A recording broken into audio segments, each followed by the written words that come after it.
it's great to be here, to come across to the west as an Easterner and participate in this session today. I'll be talking about pyrite, and it's something that's close to my heart and I've been involved with for the last 10 years. But because this is a seminar on mineral systems, I'll give you my 2 bobs worth on mineral systems in exploration. Talk to you about quite a different model for orogenic gold than you've been hearing this morning. We've heard about a variety of different models of the last 30 years, but we'll give you our new model. Talk to you about gold in seawater through time, and then the power of pyrite as a fertility and a vector tool, how we've applied it to some systems in Western Australia, and briefly describe an industry collaborative proposal to use this particular technology.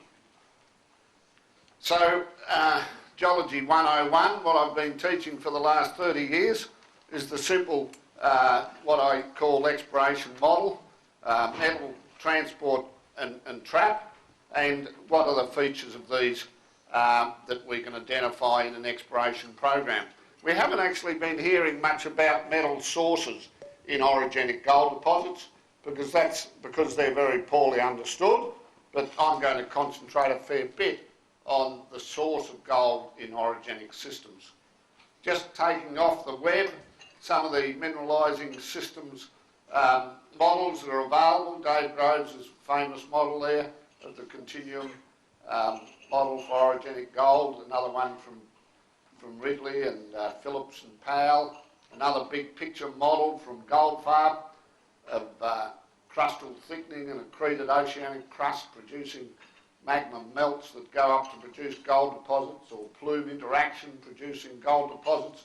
These are great models, but really they don't have much application at the exploration scale. Another couple of models there, one from Kingsley Bernardson on using fluid inclusions to understand gold moving up from magmas, one from Geoscience Australia using their great seismic work to interpret structures that are going to lead up to ore deposits, or one from Kerrick showing you a gold deposit at about 15 kilometres depth being formed by fluids coming from 25 kilometres depth. All these models, and most of the models you've been seeing today, had fluids coming from great depth. I don't think that's the case. I don't think gold fluids come from great depth, and I'll try to explain why I don't think gold fluids come from great depth. Not all gold is introduced from great depth. That's my premise number 1. Premise number 2 is that gold actually comes by surface erosion, eroding our continents and our major arcs, distributing that gold into the ocean, and then sedimenting it in black shale and other sedimentary sequences to be the precursor source rock for an orogenic gold deposit. Now you might think that's pretty strange, gold coming out of the ocean, but the man must be stupid. We know it all comes from the mantle, but let's have a look at the evidence. What most people don't emphasise when they talk about the source of gold is that most of our gold deposits are full of arsenic. They're not gold deposits, they're actually arsenic deposits, and they have a little bit of gold in them. Do you ever hear anyone saying about the source of arsenic? Did we hear that today? No, no one mentioned it, and that certainly doesn't come from the mantle. There's no arsenic down in the mantle. Every time someone measures a mantle rock, or anything like a mafic rock, there's no arsenic in it. So, if the most important element doesn't come from the mantle, why does the gold come from down there? Well, I don't think it does. Gold is sourced by surface erosion. It comes down our river systems as colloidal and our particulate gold. It moves around in the ocean with a fairly short residence time. It's absorbed onto organic matter, mainly plankton that's swimming around in the ocean, or before plankton, other species. It accumulates in marine black shales where it concentrates in Arsenian pyrite. That's the connection to arsenic. The concentration of gold in Arsenian pyrite in black muds on the sea floor, along with tellurium and quite a few other trace elements. That's where we get this ubiquitous gold-arsenic association.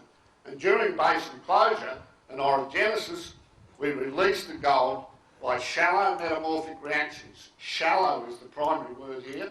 We only need to be at temperatures of about 250 degrees. We don't need to be down at the amphibolite facies boundary. We need to have temperatures sufficient to convert pyrite to pyrrhotite. When you convert pyrite to pyrrhotite, you release the gold out of the structure of the pyrite, you release the arsenic, because those two elements cannot be sustained in pyrrhotite, doesn't have the right structure for them, and that fluid, that metamorphic fluid, if you want to call it metamorphic, it's probably got meteoric and seawater mixed in with it, that fluid becomes your ore fluid and moves up to form the deposit. And then the structural traps we've been hearing such good talks about are really the key to where the gold is located, ultimately in or adjacent to the greenstones. So just a simple model there, the Carbonaceous Shale Source Rock Mineral Systems model. We published this in 2011 and got the B.J. Skinner Award from Economic Geology for the best paper of the year. And that basically says that oxidative erosion leads to the erosion of gold from our continents, transport into the rivers to be captured in black shales which form the pre-concentration source rock. Those black shales release their gold by the conversion of pyrite to pyrrhotite to form the orogenic deposits. Those red bars there that may be in the source rock, they might be above the source rock, they might be below the source rock in more favourable lithologies like dolerites and mafic volcanics, which are far more brittle and open up and let the fluids in to deposit the gold. So in our greenstone belts, komatiites and high magnesium basalts, felsic volcanocastics, carbonaceous shales all have anomalous levels of gold, particularly the carbonaceous shales, and that's why greenstone belts are so good as source rocks for gold. We don't need to get the gold from somewhere else. It doesn't have to come from great depth. It's already in that rock package. We've just got to release it out of the rock package and concentrate it in the orogenic vein systems. We've worked on this model for several years now. It was developed, first of all, at the giant Sukhoi Log deposit in Russia. It applies also to many of the black shale-hosted deposits in Central Asia, like Kumtor. It can be applied at Bendigo, the Witwatersrand, the massive big systems of the Witwatersrand. Similar model can be applied there, the Carlin ores in Nevada, and even in Kalgoorlie in Western Australia. So let's go back to where we developed this model, Sukhoi Log in Russia. This is about a 60, 70 million ounce gold deposit. It hasn't been developed. It's sort of the Russian treasure gold deposit they keep in the ground. And that yellow there that's superimposed on a Google image is the Comalco Formation. That's a black shale that has a high background of gold in it. And where's the ore deposit? The ore deposit is in that really tight anticline on the, which is a minor fold on that major regional anticlinal structure. And all you need to do is move about 30 ppb gold out of that brown area marked there and move it into the red area, and you've concentrated enough gold to form a 60 million ounce deposit. A fairly simple process. We need metamorphism, we need fluids that are going to move that gold out of the pyrite, convert the pyrite to pyrrhotite, and gold and arsenic will shoot into that structural trap site. Now the theory for this was developed by looking at the paragenesis of pyrite in the deposit. This is where the power of pyrite comes from. Most gold, outside of the gold that's in quartz veins, is always in pyrite in most ore deposits, except when you get up to very high metamorphic grade and the gold moves out elsewhere. But in most ore deposits, in the green schist facies to lower amphibolite, it's in the pyrite. Now, this case at Sukhoi Log, we showed that the very early generations of pyrite, Pyrite 1 and Pyrite 2, had a high background of gold. How do we know that? Well, we've got the technology now, laser ablation, ICPMS, to measure gold and a whole lot of trace elements down at very low levels. And we're able to show that it was those first two generations of pyrite that held the gold, and the subsequent generations that formed during metamorphism and post-metamorphism had no gold in them at all. So it was telling us straight away that the first gold input into this basin was during sedimentation and diagenesis. Not much later. The gold was mobilised later, but wasn't put there in the first place much later. So that's the model we developed for the Comalco Formation. And we can apply that model, we can bring it now to Western Australia and say, well, now that we've got a model for a source rock and the process then can we identify sequences where you go and explore? Now, Jeff Steadman, who's in the audience here, who's done a PhD here in Western Australia, has been looking at the black shales in the greenstone belts around Kalgoorlie, the Cap-I slate, the Paringa Interflow shales, and the black flag beds. And he's shown very nicely that those units are all enriched in sedimentary gold. They're all enriched in very early gold. The Johnson Cairn Formation from the Proterozoic Yerrada Basin, 2170 MA, is enriched in gold. That's come out of work that I've been doing with Ivan Bulasov and from sampling some of the drilling into the Johnson Cairn Formation. The Hamersley Group black shales in the Hamersley Basin that have been drilled for research purposes in a PhD of Dan Gregory's are anomalous in gold. These are simple black shale units. One of them's got great gold deposits in it, the other two haven't. But they're potential source rocks that can form gold deposits. Let's have a look at the Golden Mile.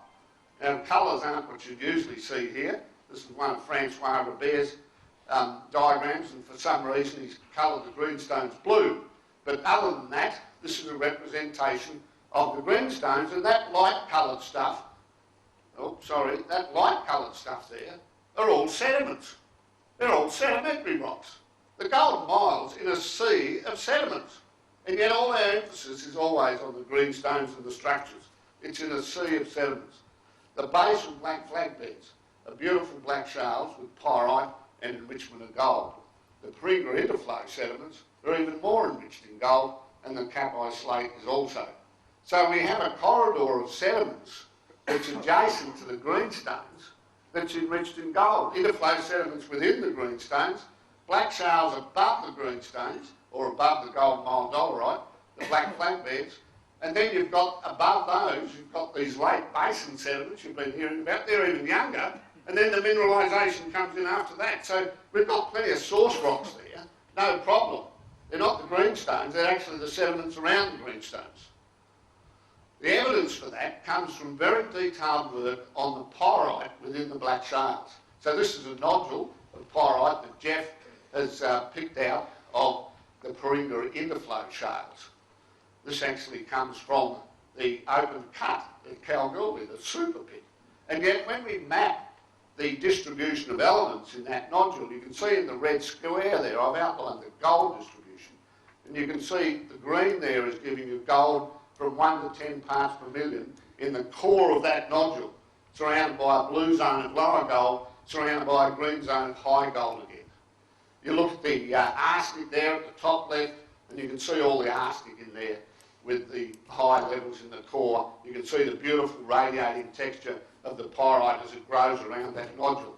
If you look at the silver there, there's high levels of silver, and one of the characteristics of early pyrite that has trapped gold is that it always has a high silver to gold ratio, whereas later mineralisation generally has the reverse of a high gold to silver ratio.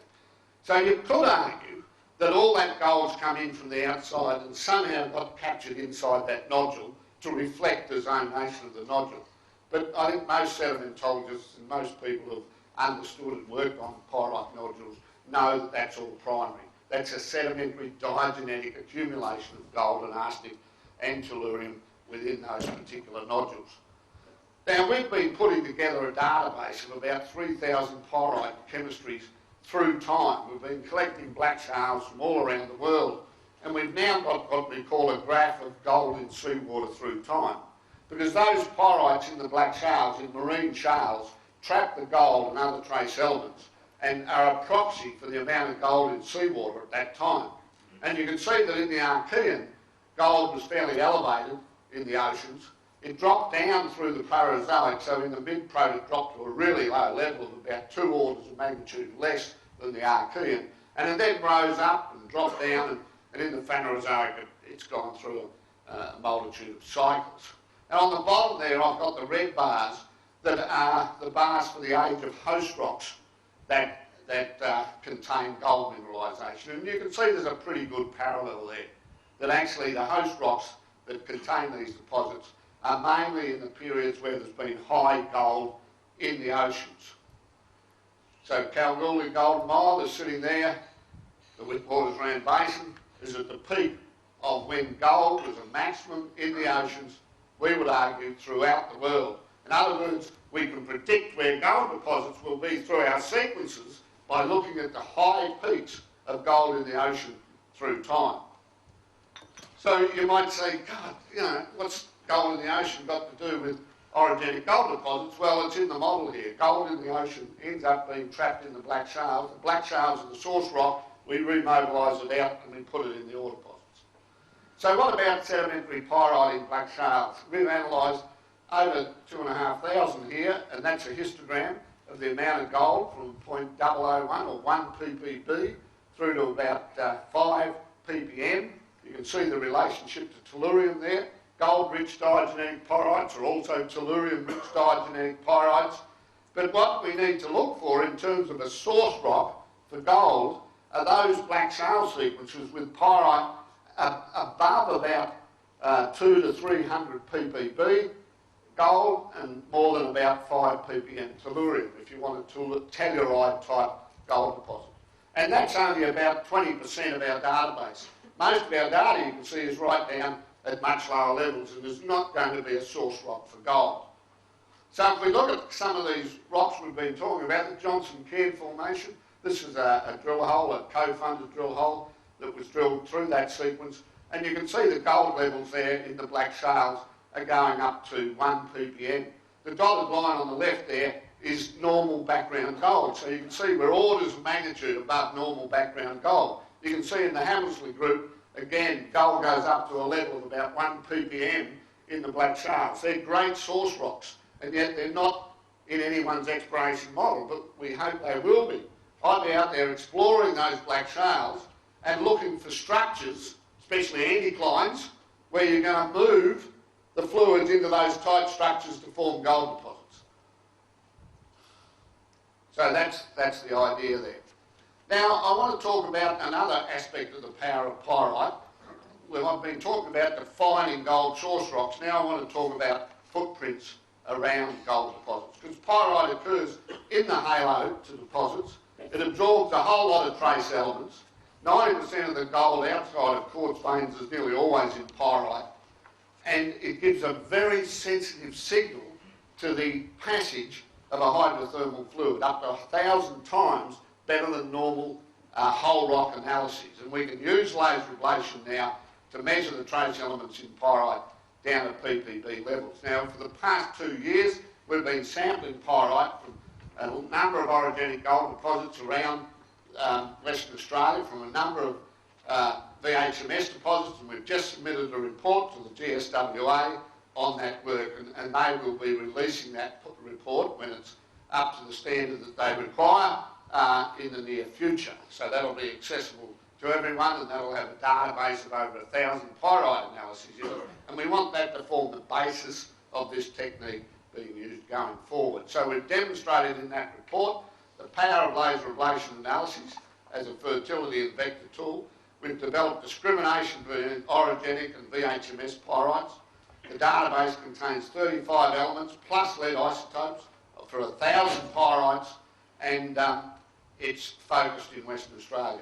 They're the sample localities that we've been sampling, a lot of orogenics, about 35 of them, and about 5 VHMSs. Just to talk about discrimination between these two pyrite types, you might say, well, why do you want to discriminate between them? If we drill a VHMS, we know it's a VHMS, but that's not the case. Even de Gruyter is being argued still, even though it's one of the best VHMSs in the world. Some people are coming up to me and saying, do you actually believe it's a VHMS? Well, of course it's a bloody VHMS. It's got all the characteristics of a VHMS. We need to be able to characterise them by different methods.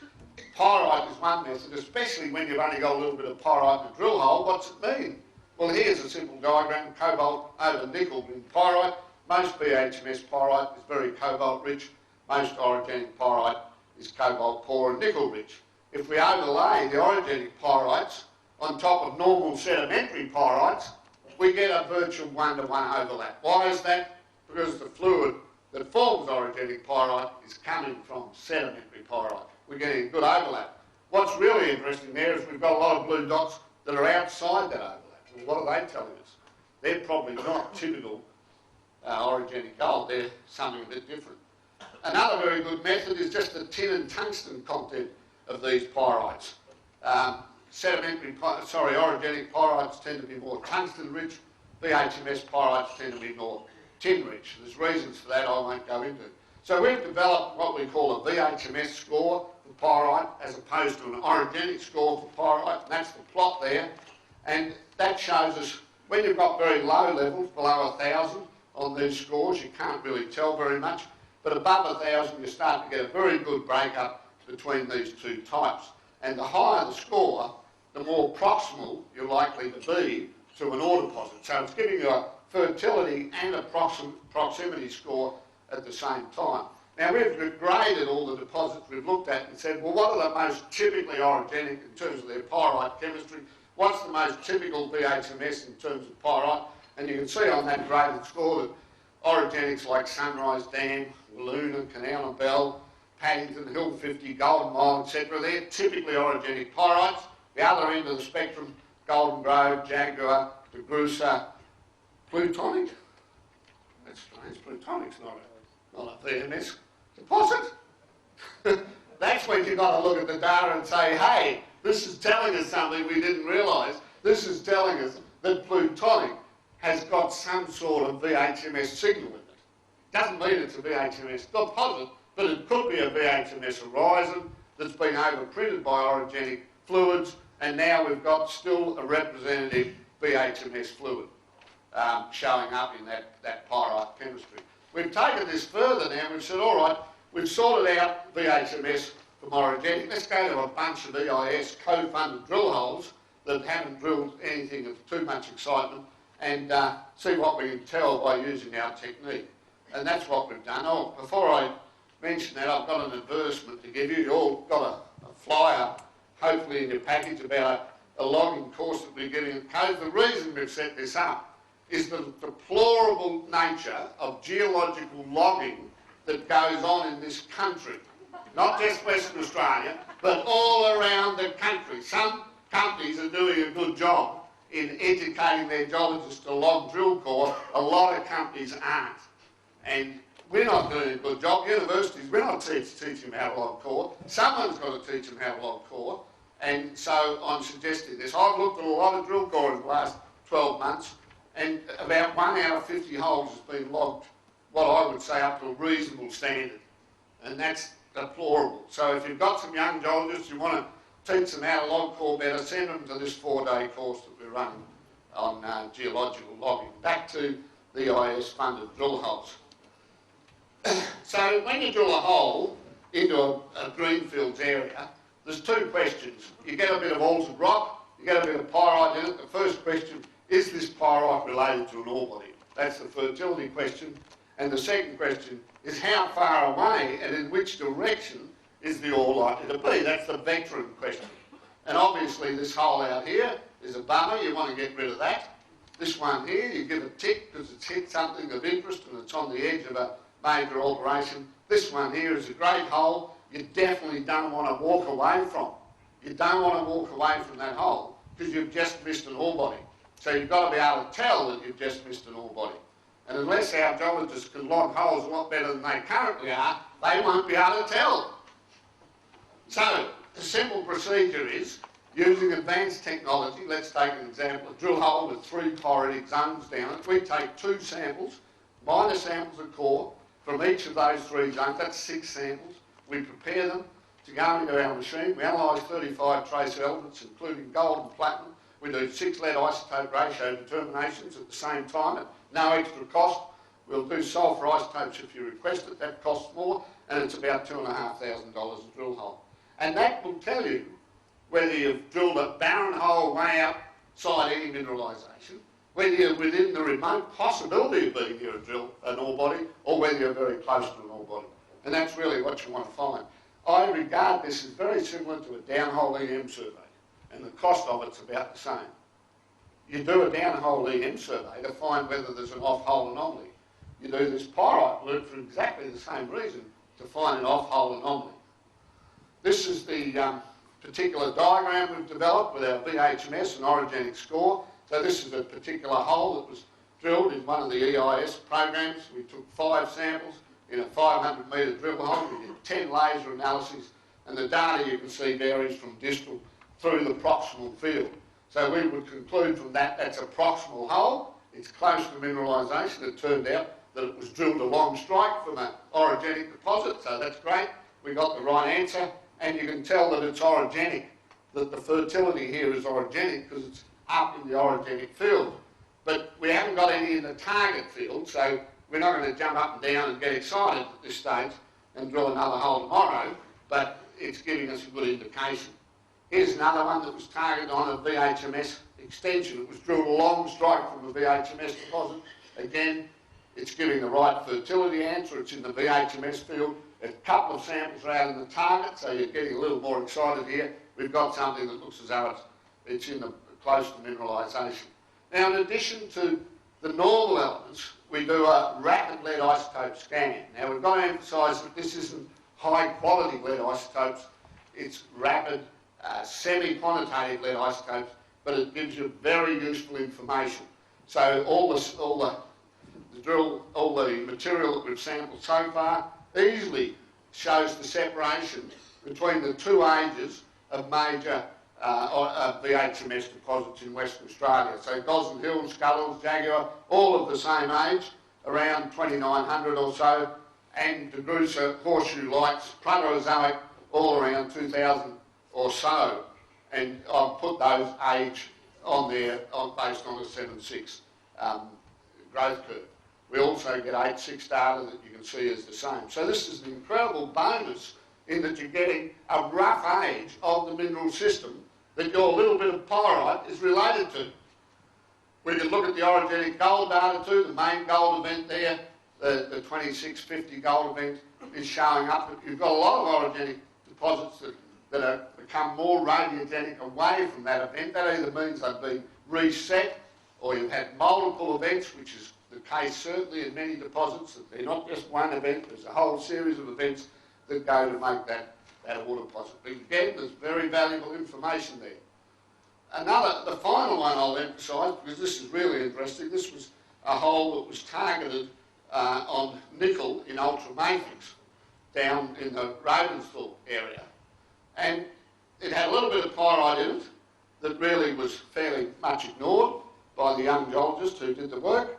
And you plot it on our diagram and it comes up with the best result we've had so far. A lot of proximal, and you've got dots in the target field there. So that is something you get really excited about, that sort of drill hole. And we've been back and we've resampled it to collect more data. And we've got lead isotopes on that now to show the age of the mineralisation. So that's exciting. We hope it will turn into a new ore deposit. We've been doing some work with DeGrussa to look at vectoring around the DeGrussa VHMS deposit.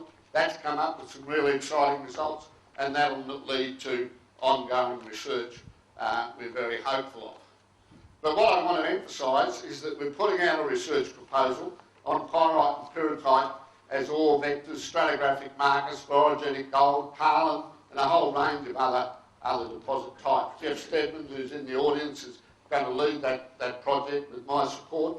We've got the project proposals on these thumbsticks, so anyone who's interested in getting a copy of the proposal, just come and get one of these. But there's not many here, and Jocelyn assures me she'll be sending this proposal out to everyone who has attended this meeting, which is really good of the AIG to do that.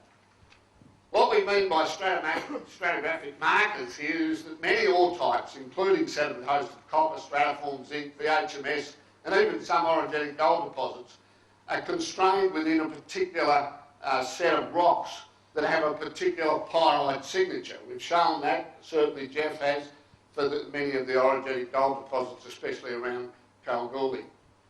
And that's great work that needs to be followed up. Is it in all the other belts? Is that in the Yandal belt? Is it in the Murchison province? Do we see these pyritic black shales that are important markers for these deposits? And the same theory applies to sediment-hosted copper, sediment-hosted zinc and VHMS. So in summary, we'll be building on the database of over 1,000 analyses. We'll be extending to other ore types. We'll also analyse pyrrhotite, magnetite and hematite in addition to pyrite.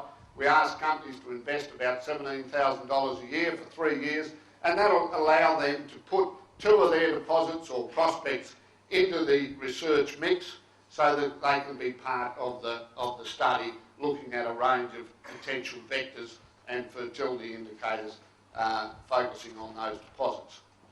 So to conclude, we feel that pyrite laser ablation analysis can be very useful in indicating deposit fertility, and certainly we've shown we can discriminate between 2 of the main ore styles in Western Australia. But we hope to take this further to a whole range of ore deposits. We've signed up a contract now with the South Australian Geological Survey to do a very similar study in South Australia, where we'll be focusing more on hematite and magnetite in addition to pyrite. We've developed vector diagrams that allow priority to be put on minor amounts of pyrite mineralisation, and we've developed a lead isotope scanning technique that enables you to develop, to get an idea of the age of the mineral system. The cost of this is, you might say, as a geochemical tool, it's high, but you've got to think of it like a downhole EM survey. What you're doing is you're looking for off-hole anomalies, and that's the cost it's going to be. Both of these systems are looking to detect off-hole anomalies. Thanks very much.